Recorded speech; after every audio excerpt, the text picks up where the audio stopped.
everybody, welcome back. Today we are going to explore Angelina Fibers, and that's what you're looking at here. These are some different fibers that I've created, some different combinations of fibers that I've created, and the fibers come in this kind of fluffy, kind of mushed together sheets or pieces or just little kind of shredded pieces. And they come in a crimped cut and they come in a straight cut, and you can get totally different effects with it, and that's what I've done here. And what I did, and you're probably wondering, what is this iron doing here? Well, I ironed these fibers on my silk setting of my iron and am able to fuse them together that way. So that's what you're looking at here, are the fused pieces, and it's very, very simple to do, and I'll show you that in a minute. But you can make an endless array of combinations because there are tons and tons and tons of colors from Embellishment Village. And they just have come up with some absolutely breathtaking colors. And the sky is the limit. So here I've got all these packages, and these are some that I've put in a combination of some of the colors that I liked that I wanted to put together. So that's what you're looking at here. And actually this one was done with a combination of these four colors. So I've used this cut here, and you can see the dark green around there. I've used some of this lime green, some of the fuchsia raspberry, and some of this lime sparkle color. So you can take all different colors and combine them any way you want and just get a totally different look. And that's what's so fabulous about it. So that's what I would highly recommend, is to try different colors together to see what you get and go from there. These are just some pendants that I made, and this one here was made with some fused Angelina fiber that I laid in the background, so it created a dichroic look. And all it is Angelina fibers, and it looks, to me, I think it looks exactly like dichroic glass. And if you've ever worked with dichroic glass, you know how expensive it is.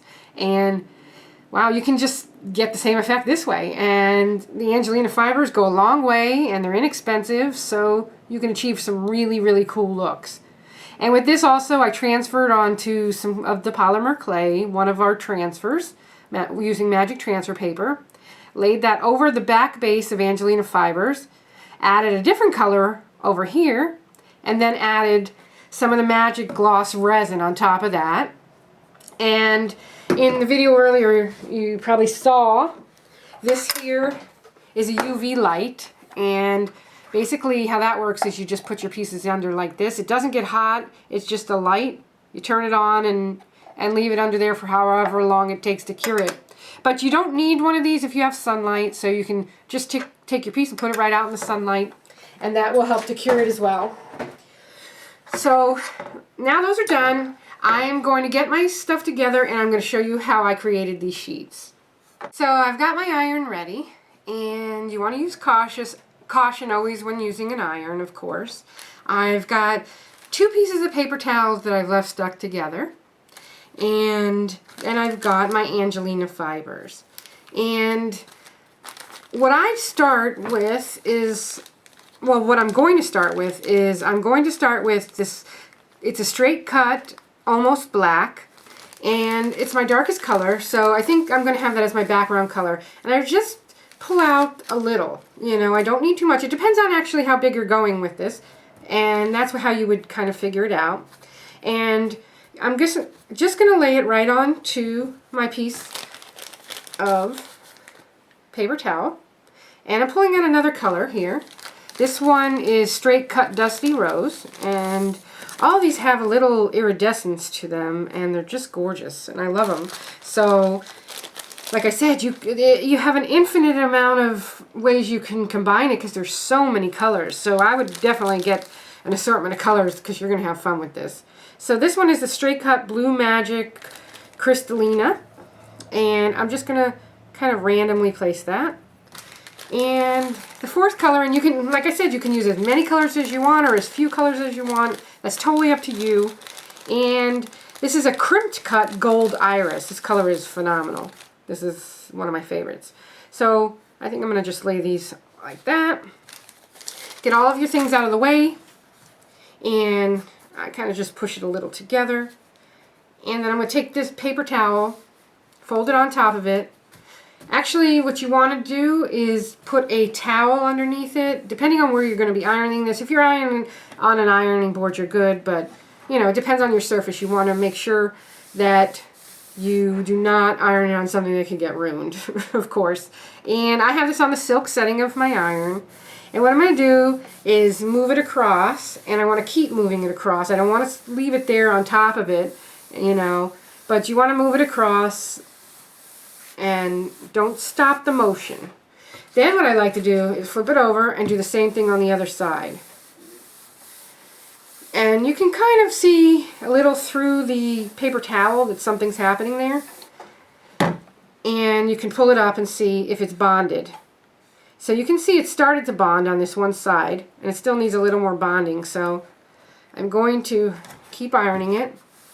And you may want to turn on your iron, you know, maybe 10 minutes or so before you're going to do this, so it gets nice and heated and you're not having to do it over and over again.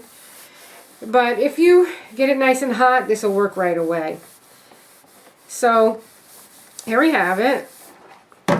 That should be bonded now, and you can see it becomes like a stiff sheet, and it's gorgeous. I mean, look at the colors in that. I mean, it's just magnificent. And it's just, and there's so many things you can do with this. You can sew this onto some clothing, you can sew it onto a purse, anything you want. You can make, you know, add additions to buttons and things like that. But let me just show you one trick that I've learned, because I don't like these edges sticking out necessarily on my projects. Like if I'm going to do a pendant or whatever, I don't want all these edges sticking out. So what I do is I fold them under, and then I take my paper towel, hold it there, and then iron that over again. And that helps to create an edge that makes it easier to do, say, lay it in the background of a pendant or, you know, a bezel. And just iron it until that folds over. And now I've got a straight edge on that side, and it's just easier to cut it that way. I mean, like, obviously, if you're going to do a fun project where you want this, you would leave it, obviously. But I don't want it for a pendant that I'm going to do. So I'm going to do it this way. So once you have it ironed and you have it ready to go, you're going to have your sheets, and I recommend don't sit down and iron maybe one of them. Iron a few different ones, and then you have it to play with, you know. And so now, see, I've molded this end as well, so it's a flat piece.